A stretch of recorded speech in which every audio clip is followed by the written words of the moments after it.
Is it burnout or is it hormones? If you've ever felt like maybe you're doing everything right, you're working out, you're taking your greens, you're going to your fitness classes, you're eating all the protein, you have a morning routine, but you still feel exhausted, you're feeling bloated, you're feeling moody, maybe just feeling quite not like yourself. You are not alone. My guest today is Margaret Powell, and she is a brilliant functional diagnostic nutritionist.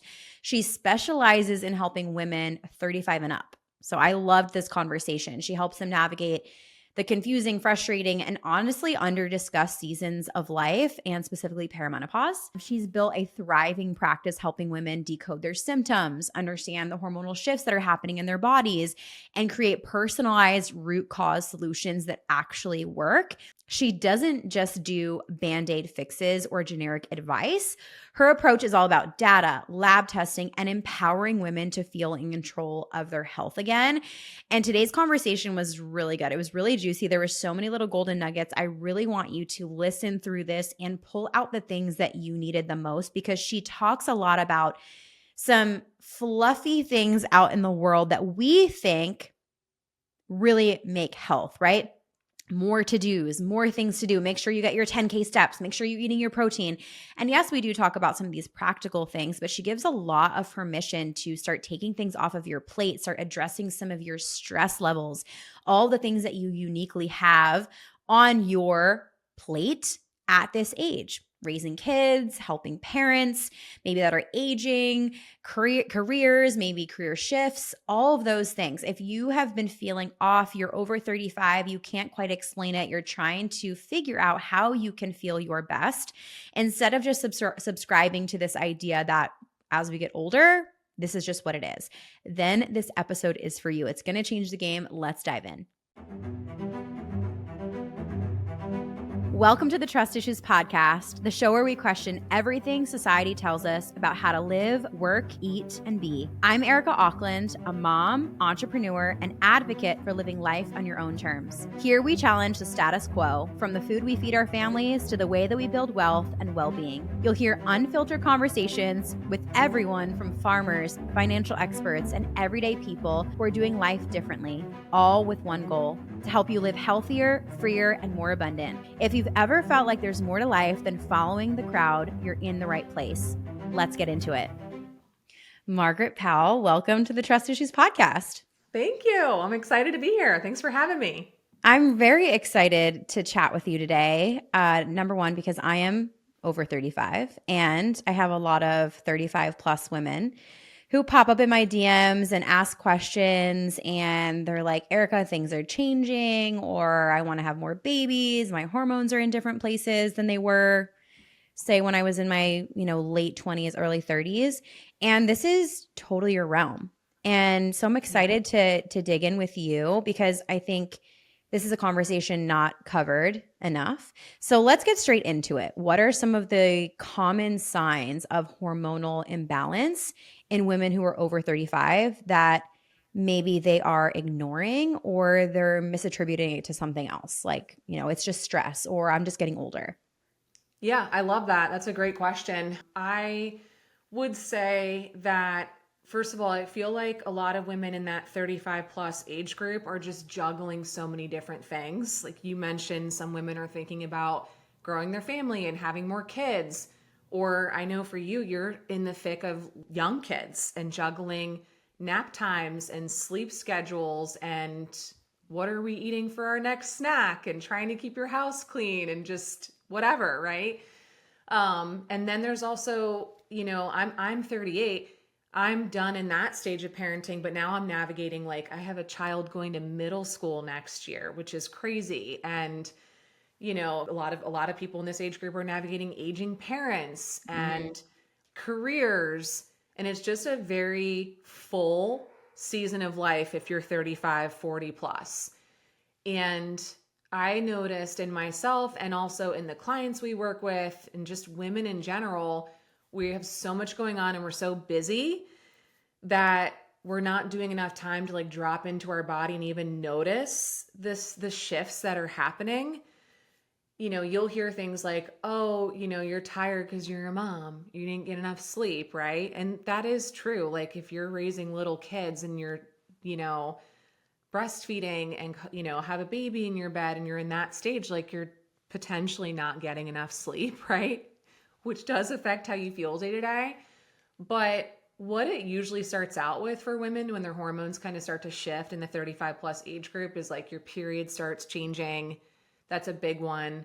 And I would say not enough of us are taking the time to even track our period. If you're Mm. not thinking about trying to conceive, and I've fallen in this category too, where like I'm not actively trying to get pregnant, I'm done having kids. So I'll have months where I'm like, yeah, I'm not really paying attention to my cycle because I'm like, it's not frame of mind.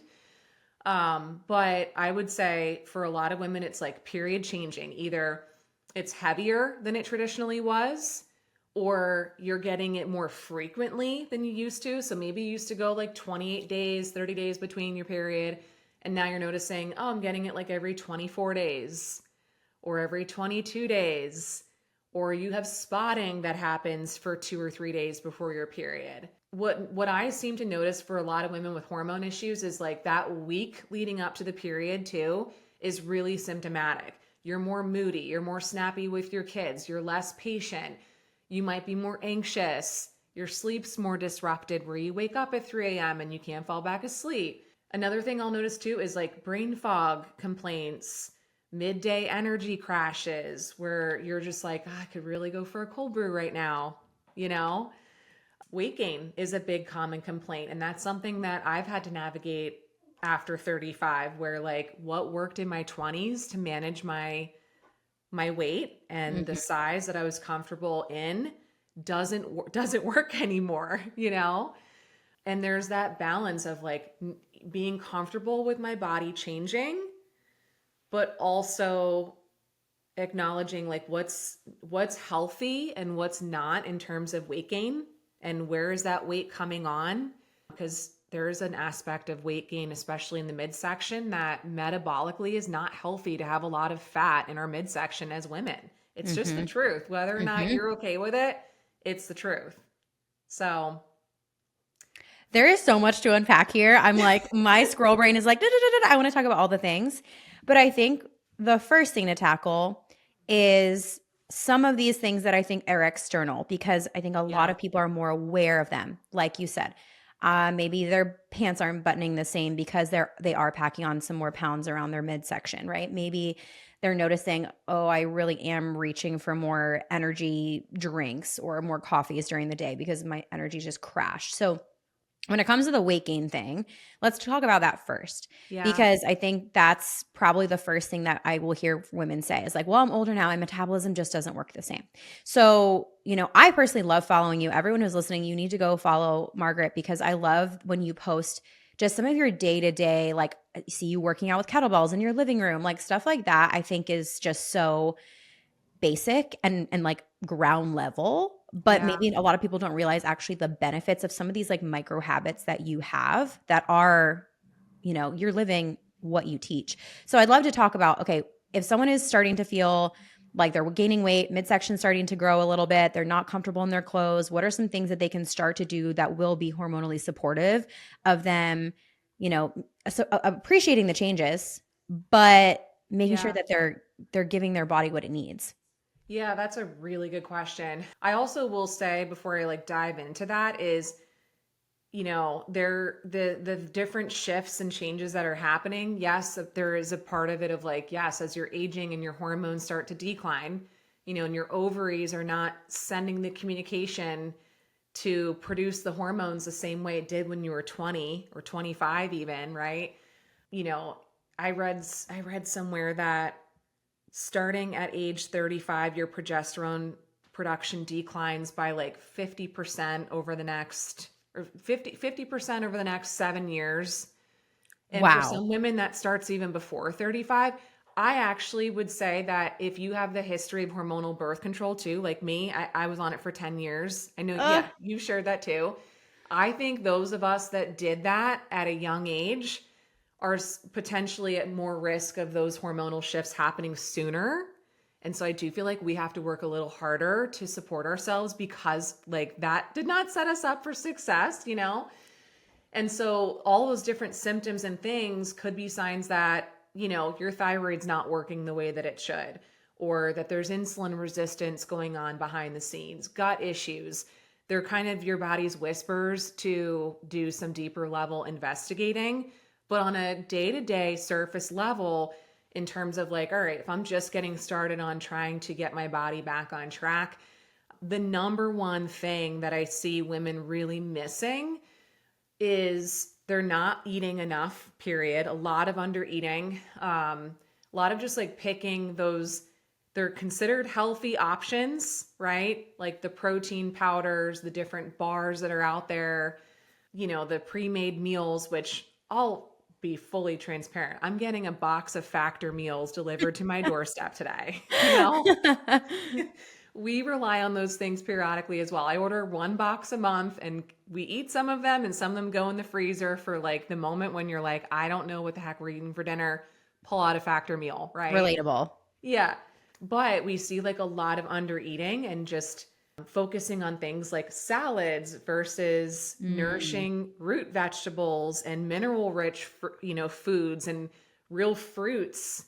You know, I'm going to go grab a Caesar salad with grilled chicken and call that lunch. I love that you're talking about this. Women need to hear this. Like, you need to eat. Like at a basic level, that's where I would start, is like looking at your food for the day and, you know, hey, an English muffin, a sourdough English muffin and an egg, or avocado toast and an egg is not breakfast. Okay. It's not enough food, right? Not enough food. We audit a lot of food journals in our practice, and that's like one of the first things we'll work on with clients is like just getting them to eat more food at breakfast, going from, oh, I eat a Greek yogurt and then I have my coffee. I'm like, no, Greek yogurt or a Chobani protein yogurt drink, which those are great as a snack or in a pinch. That is not a meal, okay? Caesar salad, not a meal.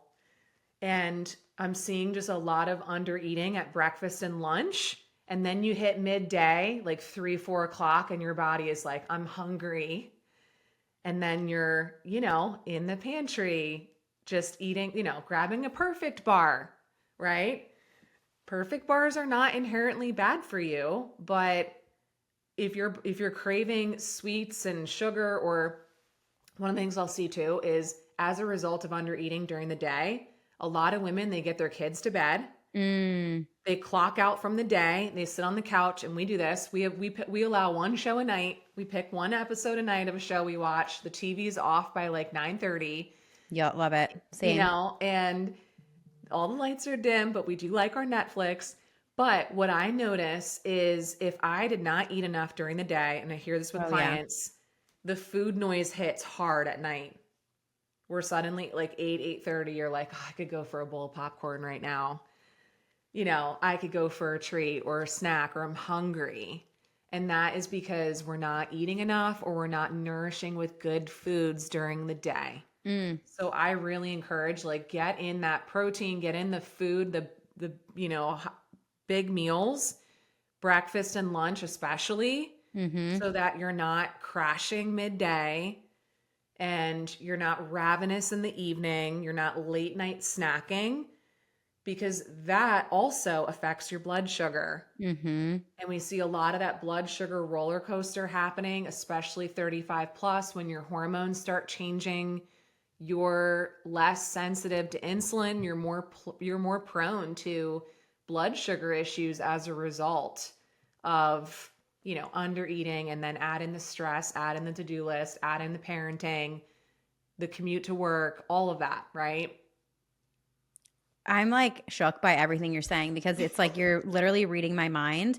And just for everyone who's listening, you know, I'm someone who takes care of my health. I'm very mindful. I'm like, you know, I cook every single meal in our home, essentially. I love to cook, so it's something that I do enjoy. So I'm not over here, you know, I'm not resentful of that. However, I noticed something that was a small micro shift that I made when you talked about the late night snacking. I have a 9-month-old. He just turned 9 months today. And, I think when you have a little, you're just like, your schedule's kind of all over the place because you're kind of just wherever their sleep is at. And one small shift I made was I stopped snacking past dark. And I was really, really mindful of just making sure, okay, I got all of my nutrient dense, like all of my meals, making sure I got all sufficient calories throughout the day. Still very much breastfeeding, but I was very mindful of, I was like, oh, I feel like, because I still had some postpartum weight to lose Yeah. and it just wasn't coming off how I wanted it to. Stopped late night snacking, lost 5 pounds in like literally a week. And sure, that some of that could be water and Yeah. whatever. And I don't really like, I'm not married to the scale. But for someone who's listening, I think sometimes those little micro habits, when you're just attentive to them, make such a huge difference. So if you were to see one of your clients and they're like, they do their intake and they give you, they're like, this is what I'm eating a day. And you're like, oh my gosh, she's so under eating. Like, we got to get her like eating more. What is like one strategy you would give someone to start eating more, especially if they're not used to that? And they're in their head around, oh, if I eat more, that means I'm going to gain more weight, which I hear so often from people. Yeah, and there is truth to that. If you start out and you're just eating like 1,500 calories a day, and if you're a 150-pound, 5'5" woman, 35 years old, you need more than 1,500 calories a day, right? You probably need to clock 2,000, 2,200 calories a day. And you can, here's where ChatGPT can really come in handy. You can go on ChatGPT right now and put in, I literally did this the other day. I put in like how many hours a week I play pickleball, what type of weightlifting I do, how long are my dog walks, how many days a week do I walk my dogs. I wear a weighted vest a couple of times a week when I walk my dogs. I put in all the things, my average step count, how old I am, my height, and it literally, put out on ChatGPT the exact amount of calories I need to eat just for baseline, right? Not focusing on losing weight or like being in a deficit or anything like that. And there's often a big gap there where if you're eating 1,500 and your, body needs 2,000, you can't just decide tomorrow, like, all right, I'm going to add in 600 more calories to make up for what I'm not getting because I've been under eating. Right. And my metabolism is also slowed down as a result of me under eating, right? A lot of times if you've been under eating, you might be experiencing like hair loss, skin issues. Your period might not be as stable or normal, low energy, brain fog. Like even you can gain weight when you're under eating, believe it or not be able to lose weight when you're under eating. So what we do is kind of reverse diet where very, very slowly we're increasing calories. And that might be a process that happens for like 8 weeks with a client where That's so good. we're like, all right, let's work on breakfast first and add in a little bit more. Usually it's protein, which going into the protein conversation, I'm thrilled that protein's having its moment right now on social media. It really is having its moment. Oh my gosh, it is so having its moment, which is great. But I also see a huge hyper reliance on like protein powders and collagen. Yeah. Yeah. And I'm like, no, good. a protein shake is not lunch. No, oh my gosh. I mean, I have once in a while, maybe once a month in a pinch, I'll have a protein shake for lunch and it never tides me over. Even if I do full fat milk, never tides me over. I don't know how people think that works. I mean, yeah, but I also will say we see a lot of under eating on fiber too. So I was actually going to ask you about this because, as someone who is obsessed with health and wellness, I'm like, everyone's talking about protein, protein, protein, protein, protein. I'm like, okay, yes, this is so important, but no one's really talking about fiber. Yeah. Yeah. Especially in the pro-metabolic space too, because in the pro-metabolic space, that's what I kind of came into. The Kate Deering, I know you Yes, love like love. and Yes. Ray Peat and all that, which a lot of their principles were transformative for me. Absolutely. But there was a lot of like the demonization of legumes and, those types of foods, and then not eating as many greens and the anti-nutrient fear, right? And as a result, a lot of us eat less fiber. Yes. And that can be problematic as well from like a gut health standpoint, a digestion standpoint, blood sugar. Mm. And so that's another area that I've noticed lately where I'm like, wow, people are nailing the fiber or the protein, and they're nailing like making sure they're getting enough of the macros, but their micronutrients like the Yeah. fiber is really deficient. What do you suggest for how much fiber to get in a day? 25 to 30 grams at a minimum. What I've been doing lately is I do like a lentil cold salad, Ooh, especially as we're going into spring. And yes. I just love like a crunchy, textured cold salad that I'll put on the side with my lunch. So we've been telling clients like do, like a Mediterranean style lentil Mm. salad. Lentils do seem to be one of the legumes that most people can handle and not have digestive issues with. And so I'll send you a Yeah, little I'm like, what recipe. is in this lentil salad? Like, Yeah. what are we talking? So whatever you have, I mean, you could do lentils, you can add in like feta and maybe some Mm, parsley or mint, so celery, good. red pepper, onion, like olives. You can just chop up a bunch of Mm, veggies, mix it up, some raw carrot. love. But lentils especially are super high in fiber, and you don't, Hmm. you could do half a cup to a cup of that as a side with the rest of your food. Ground flaxseed, we'll recommend like add in some ground flaxseed into, your protein shake, or if you're Yeah. doing overnight oats or even into a yogurt bowl, you can whip that into a yogurt bowl pretty seamlessly. Hmm. Chia seed pudding, which not everyone likes the texture of chia seed, Hmm.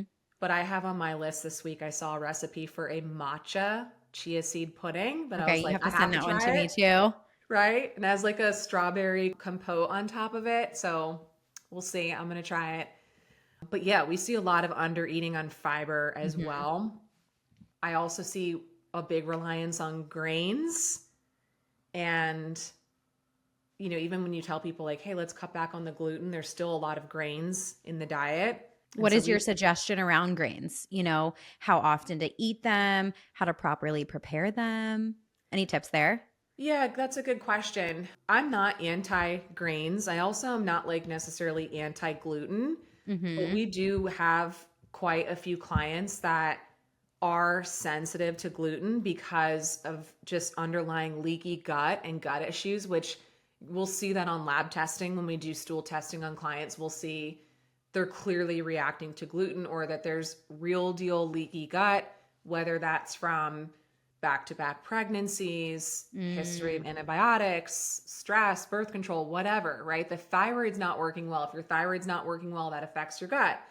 And so for some people, we are like, hey, why don't we do a 90-day sprint where you're not eating gluten and you're really cutting back on grains, and we're shifting more into like root vegetables and more things like sweet potatoes, Hmm. Yukon Gold potatoes in the air fryer. Like do a sheet pan in the oven and just put a bunch of different root veggies and just have that as a side versus, bread or crackers. The bread is the big one for people. The sandwiches, which don't get me wrong, I love a good sandwich. Um, Same. But yeah, it's like I think the diversity too of like where yeah. you're getting your carbohydrates, right? Like that was something that I really had to learn too when Yes. I was first healing and I was understanding about food. It was like, okay, just to have the same food over and over again, talk about So that. true. It's so true. Yeah, inviting in diversity, even with the protein too. Mm. Not just eating like grilled chicken all the time, right? We're in Florida, so we have so much access to fish now. Mm. We used to live in Pennsylvania, and so getting good quality fish was really hard. So I do acknowledge now that like there's so many options here. I mean, heck, some weekends we catch fish and bring it home and grill it the same night, which I'm like, I know it's the best. We caught a 27-inch redfish last Sunday, and I like almost cried. That is so cool. It was awesome. It was such a cool experience because, that redfish, if you would have bought it from a store, it would have been, yeah, crazy, right out of the Gulf. So, but that is another thing too, where it's like don't just stick to the same old Mhm, with your mhm, protein, and switch it up and bring in different types of proteins, which mhm. this just takes a more intentional, proactive approach. You have to spend time on a weekly or bi-weekly basis and make a plan, whether you use ChatGPT or you buy a meal plan or you follow people on social media. But I think so many of us, especially us moms, can be so reactive in food. And it's like this afterthought of, Mm. I got to eat, and what can I quick grab that's convenient? And, we have seasons where like that's just where we're at. But eventually we got to get back to like having a little bit more of a plan Mhm. and switching it up. And again, inviting in some diversity as well. A quick little tip too for anyone who's listening is we found at our grocery store the brand Jovial, and they make in jars, so glass jars. They do like pre-soaked beans, so they do black Yes. beans, cannellini. They Cannellini. Yep. have I love cannellini beans. I'm half my mom's from Colombia, South America, so I grew up my whole life eating beans. Beans are a huge part of my life, my culture. But I think sometimes too, it's like people are like, oh, how to prepare the beans, how to buy them. That was something that was a recent find that I found at Sprouts. It was like Yeah. chef's kiss, like such a good find for a busy mom to say, I think they're like $3 a jar, and just like pop that lid open, put it in whatever it is you're making. Like, I think finding those things that are easier also helps if you are in a pinch or you're busy. I actually want to ask you though, I want to like take a little pivot around this like lifestyle, because I think the food piece is super important, obviously, but the lifestyle piece. I mean, being someone who used to live in Pennsylvania, which is where I'm from, so, Uh-huh. I understand the lifestyle there. There's a lot of cold, there's a lot of gray. It takes a long time, I feel like, for nature to defrost and you to get sunlight. I'm sure you notice a difference in yourself living in Florida now with like an abundance of sunshine, the ocean, grounding. Obviously maybe not everyone can make a move like that, but what are things that they can do in their daily lifestyle to feel really great with nature around them? Or what are some things that you suggest to your clients that help them, get outside or get and go on you talked about walking your dog or wearing a weight vest. Like, talk a lot about that, because I think that's another missing piece Yeah. a lot of people don't realize. Yeah. I mean, well, I will say if you can get out of living in a place where it's gray and dreary for 6 months out of the year, do Do it. it. We said do it at the same time. Yup. Do it. I mean, truly that decision that we made, we're still feeling the after effects of it because we still own a house up in Pennsylvania. And initially when we moved down here, we were like, let's keep the house. We'll go back there for the summer. But now we're like, we're just still figuring it out. We're still figuring it out. My husband has a business based out of Pennsylvania. Like, he flies back periodically for work. But from a lifestyle standpoint, it has been transformative for both of us from a health standpoint, Wow. for our marriage, even because that area where we used to live, we were in Northeast Philadelphia, and people in those areas are very focused on work and hustle, and it's just a grind lifestyle.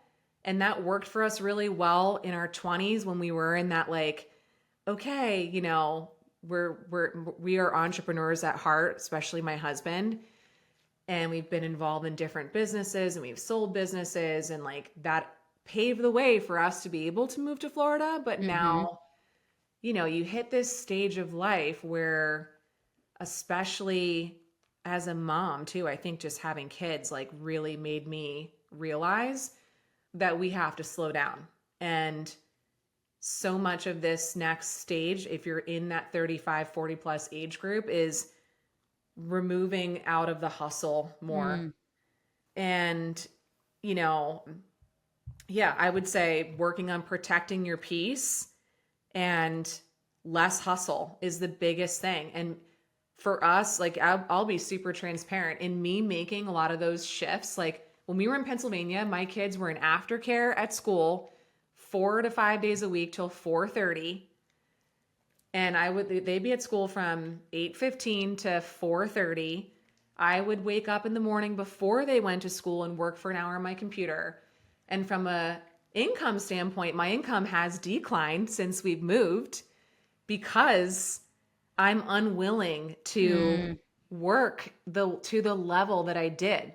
So that has been humbling for me to experience, to be like, okay, Like we're enrolling less clients. We don't have as big of a practice as we had a year and a half, 2 years ago, and shifting out of that, like, it's okay, nothing's wrong. Mm. And allowing myself to like see my income shift, see my work schedule shift, and like rewiring my brain to be okay with having, days on my calendar where I don't have a million calls and I'm not like putting out a million fires and I got to do this and I got to do that. I'm not a ping pong ball anymore. And so in terms of like the lifestyle side of like wear a weighted vest, I don't want people to hear those things and think it needs to just be like another to do. Yeah, I love that. I would almost That's recommend like good. do an energy audit.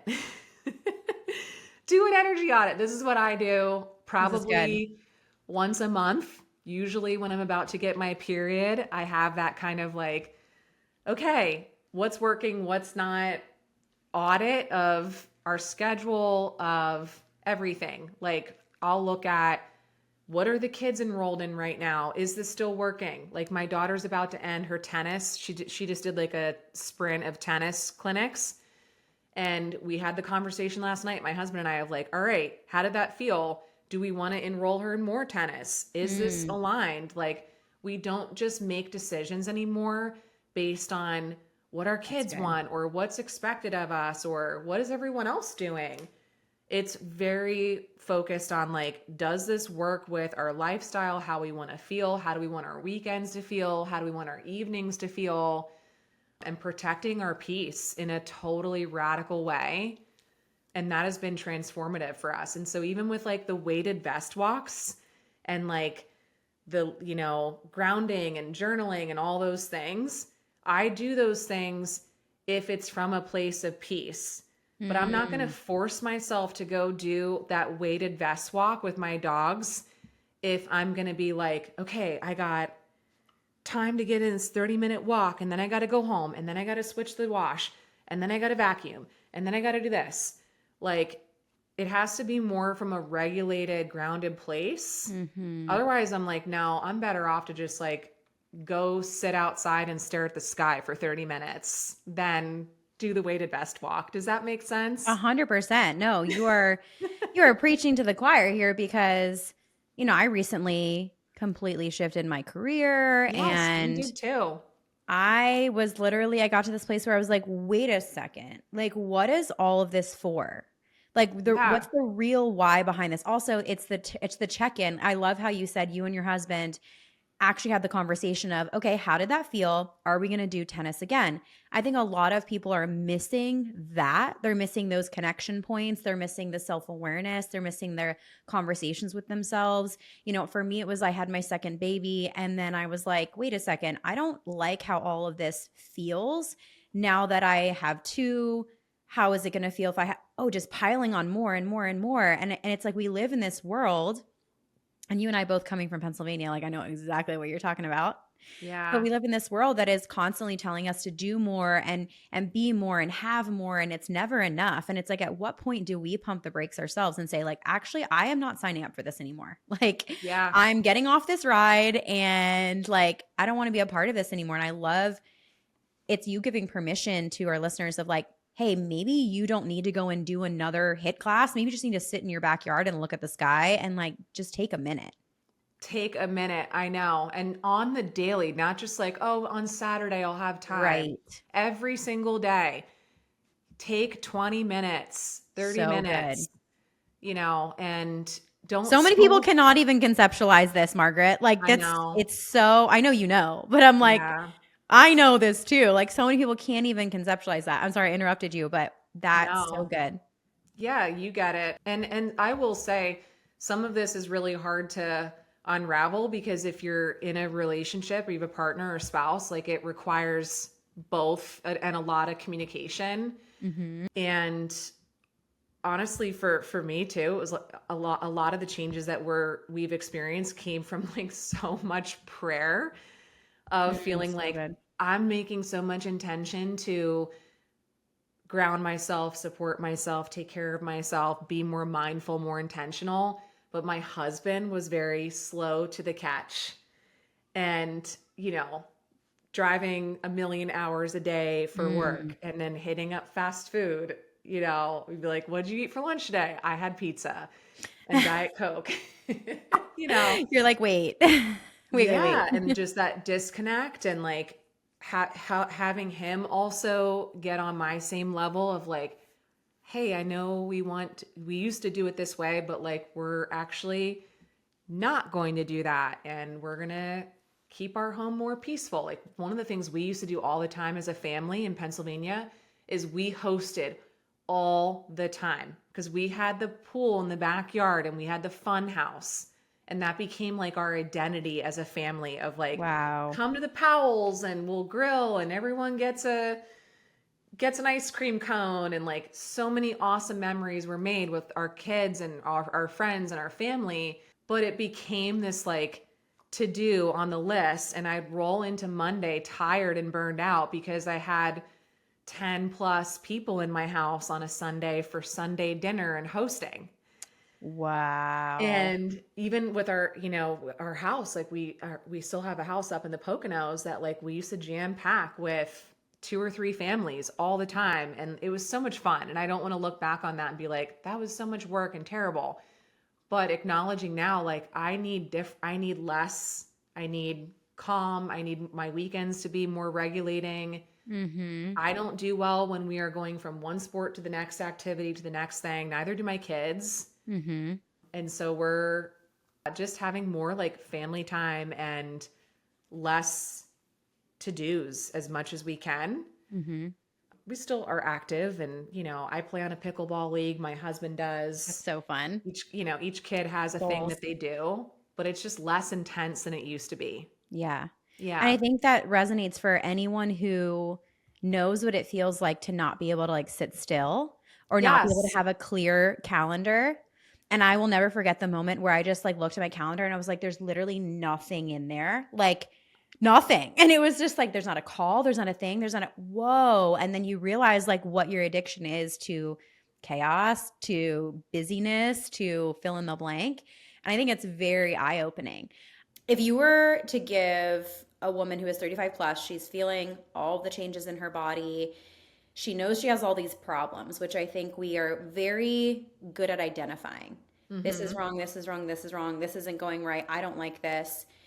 You shared so many valuable nuggets and also just mindset shifts that I would love for everyone who's listening just to kind of reflect back on. I think there's so many little nuggets here that you shared. But if you were to give like a little guidebook, like step 1, step 2, step 3, like here are things that you can do to start taking your power back, start not adding things to the to-do list, but maybe getting support, maybe reaching out to get some blood panels, like some of the logistical things that you find is really supportive of people who are the women who are navigating these shifts. Yeah, What would you say? that's a great question. First of all, I would say a lot of us in this age group don't think about like, oh, I'm 35 or I'm 40, I should go get routine blood work done. And part of that is you might not have access to a doctor that's willing to run the right labs. So that's we could do a whole podcast episode on why that is so flawed. Or maybe you don't have the greatest health insurance and blood work's super expensive out of pocket. I think a lot of your listeners might fall into the category of just a distrust on the Western medical, Yep. Trust Issues situation. podcast. Yeah, absolutely. We all have I have my story. So many of our clients have that story of going to the doctor and just totally gaslit. And so if all of these things feel overwhelming to you, I would encourage you to step into some sort of container, and there, you can look on, I'll share a link to our website, fueledandfree.com. We have a structured one-on-one program where we do the full workup with the labs, but we also have a container in which we are really looking at your whole day to day. What are you Mhm. eating? How do you feel day to day? What's your schedule like? How's your digestion around meals? How's your period? Your health history? Really diving in and getting the trenches with our clients. There's a lot of support built into that program so that we help you kind of figure out what are your most priority things that you need to work on. So Because good. for one person, it is like, we've just got to work on meal timing, eating enough, blood sugar. It's like so clear as day. But then we have the clients that like they have that all nailed. We need to work on changing their schedule and changing how much time they're spending under artificial light, for example. Like, hey, instead of you working through your lunch break at your desk, let's have you take a pause and go outside for 20, 30 minutes, right? There's a big nervous system component to the work that we do as practitioners as well, where we're working on really helping your brain signal safety around food, because there's a lot of food sensitivities that some of our clients experience. And so, yeah, obviously, if you can join a container, and have that high level support, that is super, super helpful. And to go into a season where you're really working on yourself.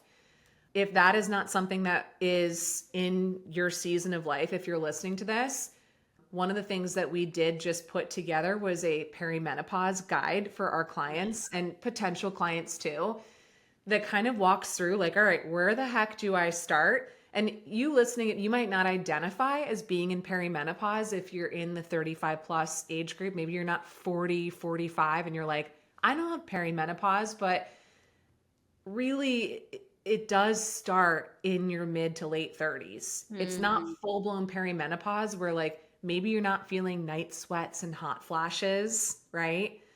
Maybe you don't have high cholesterol and your labs aren't looking terrible, but it does start out with like progesterone starting to decline, and it affects the period. It makes you more sensitive to those hormonal shifts. Usually there's some estrogen dominance going on, and that is the beginning. And the more that we can be proactive and intentional during that transition, the better off you're going to be in your 40s, where as you transition into full-blown perimenopause, you're not going to gain 20 pounds overnight out of nowhere and then be faced with like, do I get on a GLP-1? Do I do this diet? What do I do? So good. So good. And gosh, I have to have you on for a part two because I'm like, I just could have this conversation with you all day. And I think it's so relevant. And I mean, even you just mentioned GLP-1s. Like, I think everyone's like, oh, that's just what I must have to do now because my metabolism's broken. And I think that's a really just disempowered place to be. But that's another conversation for another day. Yeah. And I will say, I'm not against GLP-1s. We have a few clients Sure. that we've recommended to get on them. We've been experimenting with them in practice with Mhm. microdosing, but I Right. don't want people to feel like that's their only option to course correct. I also don't want people to look at that stage of life from a place of fear of like, it's going to Right. be so terrible and everyone suffers. And I actually would say, like, we're at a pivotal time now that we do have access to things like the GLP-1s, which are a great tool with in the right context. We Hmm. have access to hormone replacement therapy options more than our parents' generation ever had. Like, you can get online right now and get a telehealth visit. You can Hmm. get progesterone shipped right to your doorstep from a doctor within a week. Like, Incredible. Wow. yeah. And so that's something else that we like help our clients figure out is, should they get on hormone replacement therapy and what Hmm. are the kind of do's and don'ts for that? Because I don't recommend that you go through your 40s not doing HRT. It Yeah. makes that transition so much harder. Like, when your progesterone tanks and you're 40 plus, it sucks. There's just no way to put it. Progesterone, once that tanks and then your estrogen starts to decline, if you are not replacing that, it's not fun. Wow. It's not fun. And the recommendations of doctors of telling women like, you're too young, you're not going through perimenopause, or we don't do hormone replacement therapy here, so you just got to deal with it. Like, it's dangerous, honestly. Wow. Yeah. That's wild. No, that's so insightful. Like, I love that you guys are tackling that because I think it is. It's like, it's 2025. Like, okay, there's Yeah. so many different modalities, there's so many different tools in the toolbox of what can we do in order to help ourselves feel amazing and not have to be like subscribed to this idea that like, oh, after 35 like it all goes downhill from there. And like, like, I think you're such a great picture of that, and obviously it's so cool to hear what you're doing with your clients, and like you're living it yourself, you're helping other people with it. For those who are listening and they want to reach out to you, talk to you, see if they're a good fit, or even grab your perimenopause guide, all the resources that you have, where can they come find you? You can follow me on Instagram at Margaret Powell, and then our website's super easy. It's www.fueledandfree.com. I also have a podcast as well, the Fueled and Free podcast. We're winding down for summer as well, so I only have a couple more episodes coming out. Yeah, that would probably be the best place to find me. I love it. Thank you Thank you. for your wealth of knowledge. Thank you. And I mean, you encouraged me today, so I'm sure everyone listening feels the same. Awesome. Thank you so much. Thank you. Thank you so much for listening to this episode with Margaret Powell. Make sure you hit her up on Instagram. I honestly personally love following her myself because she has so many good golden nuggets. And I'm inspired myself as a woman who's over 35 with young kids. So check her out. And if you love this content and if you loved this episode, go ahead and subscribe to wherever it is that you are listening. If you're over on YouTube, hit subscribe there as well and leave us a review. Your reviews, believe it or not, help to get our content out to more people. So if you loved it, let us know, and I'll see you next time.